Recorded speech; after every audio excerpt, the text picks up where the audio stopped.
And notice that I'm not offering it to him to pump in his own hand like a trained puppy. I'm kind of starting the service out with applying the hand sanitizer for them. It ensures that they actually put it on, because how many of them do this business? And then they're done, right? It also starts it with a connection. One of the biggest complaints when someone goes to some salons is the disconnect, how it's very impersonal. It feels like they're just a number. And so starting off with that connection helps them feel like, oh, this is already a different level of service than I've ever had before. Make sense? Gonna use your cuticle product of choice. Make sure that you're aware if your cuticle product needs to be removed with water. And if it needs to be removed with water, chances are pretty good you shouldn't be spreading it with your thumb or finger. A lot of them are actually meant to break down soft tissue, and guess what your thumb and finger's covered in? Soft tissue. So you want to make sure if it should be removed with water that you're not touching it. Just use your tool to spread it. Make sure you know how long you're supposed to leave it on, and then come in and do your cuticle work. If need be, you can actually do your shaping while the cuticle product sits. What is the safest grit for the natural nail? 240. Awesome. You want to make sure that you're going along the nail with not a lot of pressure. Notice if I push really hard how the nail plate changes color. So when I'm sliding my tool along, notice that the nail plate's not changing color. I'm not using enough pressure. I just want to lift and separate the actual cuticle. And this is a great opportunity to educate the client the difference between cuticle and eponychium. And see the cuticle that's in there? I also like to show it to them so that they realize I'm truly removing dead skin and not nail plate. For those of you that do enhancements, or if you end up getting those funny little spots that look like bubbles in your gel polish and polish, a curette is a really great cleanup tool.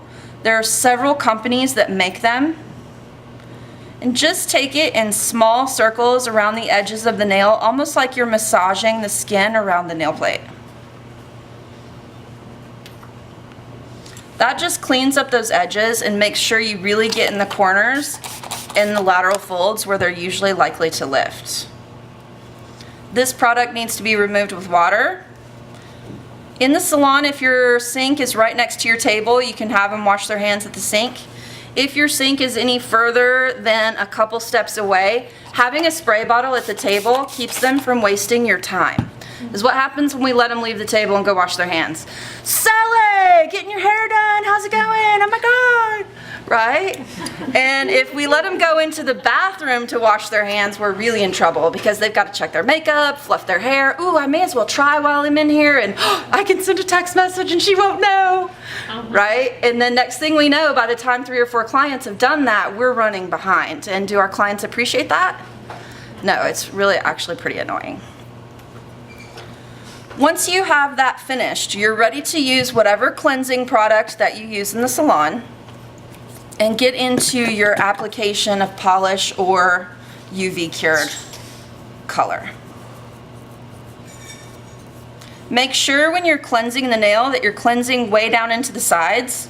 If you notice that your UV cured manicure products shrink away from the sides or the edge of the nail as you apply, it's usually because there's still moisture there. You've not got the nail plate fully cleaned. So make sure you pull the lateral folds down out of the way so that you can really scrub into those sides as well as along the free edge. A couple application tricks. I promise I'll wipe it off. No, you can leave it. It's fine. When you apply, Leave it. Might as well show the whole demo.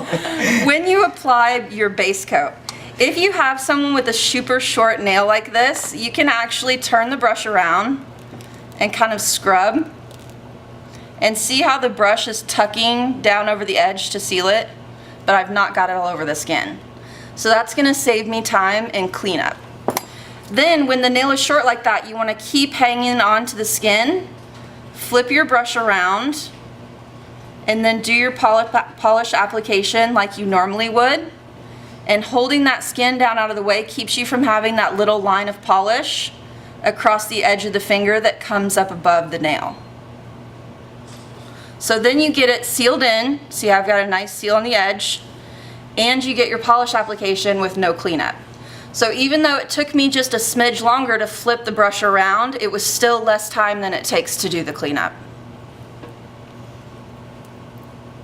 A couple tricks with using pigment.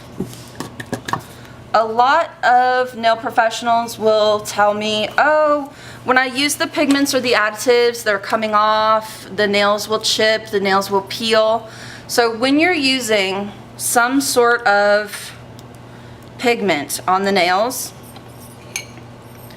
make sure that you touch a dry brush in, tap the excess off, and I'm just gonna use one of these. Actually, I'm gonna use one of these squares so that you can really see it.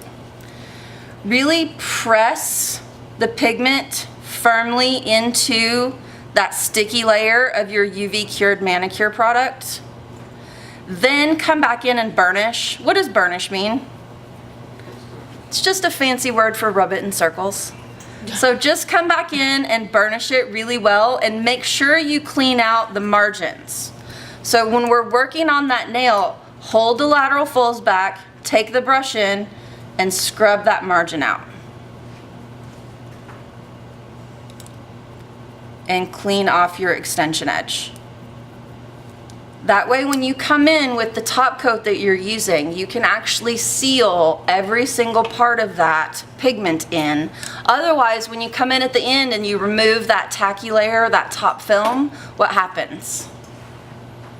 Take off that pigment. And then you have those little strips where you can see the color by itself, and that's very frustrating, right? Especially if white was your base color and you did something really neon on top, it's like, right? So make sure that you are really cleaning out those edges all the way around so that you can get back in and do a good job getting that top coat sealing down around those edges. Do you have questions on pigments? Did that pretty well solve some of the problems? Usually the issues with pigments, if you're having trouble with chipping and peeling, is that you've gotten too much. So just really be sure you're burnishing and really be sure that you're cleaning out the sides and edges.